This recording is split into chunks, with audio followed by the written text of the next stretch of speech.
If you're ever going to cheat on your husband, my wife laughed, lifting her wine glass as her friends burst into laughter around her, at least choose someone richer and better looking. The entire table roared with amusement. Then, little by little, her smile faded, because I was standing directly behind her. I'll never forget the expression on Olivia's face that night. The color vanished from her cheeks so quickly it was as if every bit of life had been drained from her. One moment she was the center of attention, enjoying every second at her friend Vanessa's luxurious rooftop party in downtown Chicago. The next, she looked like she wished the ground would open up and swallow her. I should have turned around and walked away. Instead, I smiled.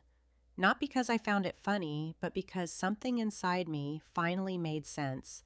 For months, Olivia had been acting differently. Late-night meetings at work, new passwords on everything, smiling at text messages she never let me see.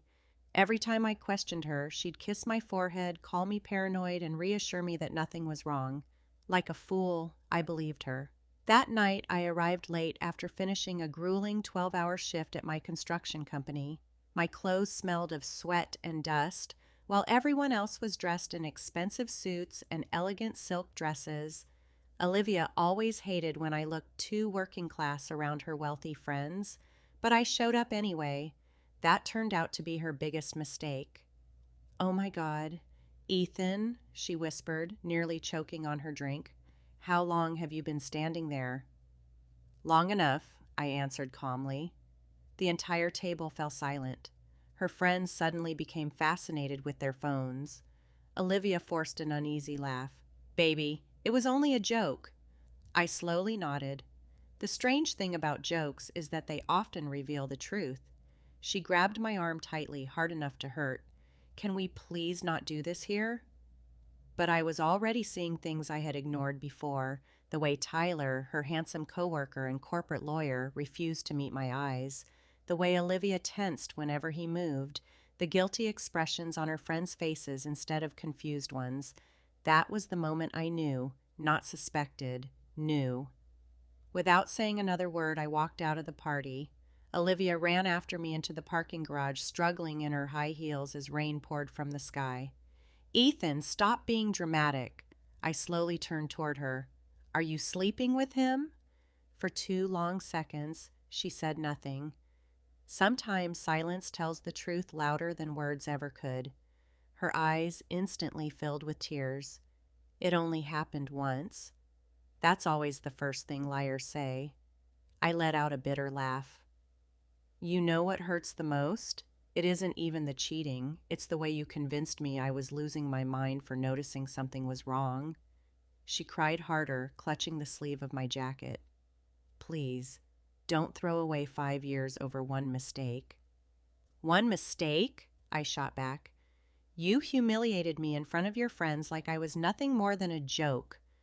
Her expression hardened. "You don't understand the pressure I'm under. Everyone around me has husbands with money, status, and successful careers." I took a step back as though she'd slapped me across the face, because there it was, the truth. She was ashamed of me, ashamed of the man who worked himself to exhaustion just to give her a comfortable life. Before sunrise that same night, I packed a bag and walked out of our apartment.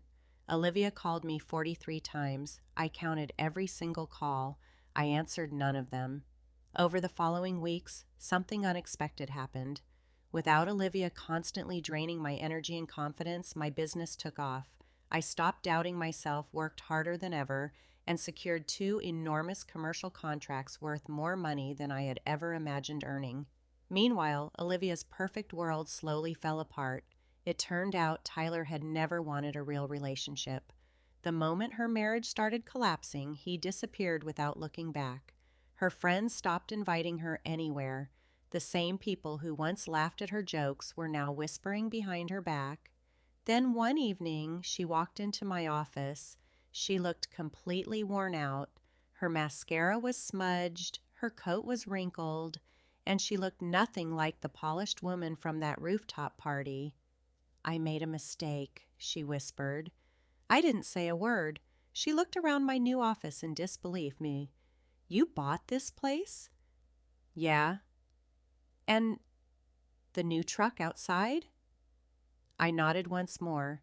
That seemed to hurt her more than anything else. Tears streamed down her face as she finally realized she hadn't just lost a husband, she had lost the only person who had ever truly loved her. "I miss us," she cried. I leaned back in my chair and looked at the woman I once would have done absolutely anything for. Then I remembered her words from that night.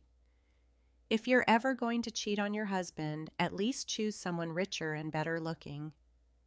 A faint smile crossed my face. "You finally did," I said quietly. "And you still lost."